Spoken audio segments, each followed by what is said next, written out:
air quotes, the documentary about Michael that was on HBO, and what you thought of those two accusers, James Safechuck and Mark Robson.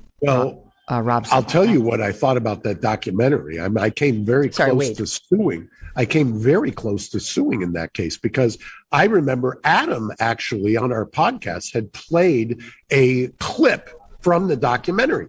And they made it seem like I was saying, I'm going to land like a ton of bricks on top of these accusers, blah, blah, blah, blah, blah.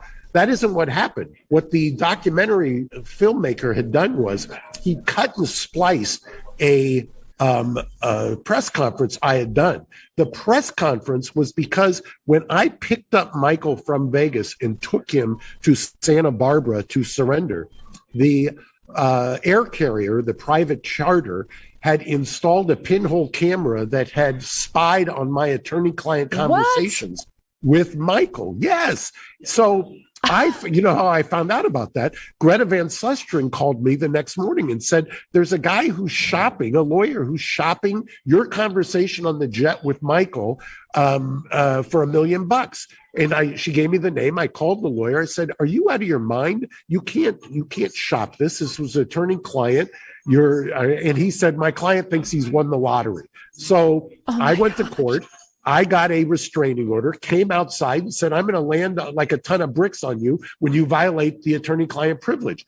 The documentary maker cut and pasted that to make it seem like I was talking about the accusers, which I wasn't. By the way, that guy who we got the restraining order against was later prosecuted federally, convicted, and I got a $25 million judge or $22 million judgment against him for that as well. Well, the Court of Appeal reversed it and said that was excessive. So I'm sure the guy doesn't have $22 million anyway, but it's a moral victory.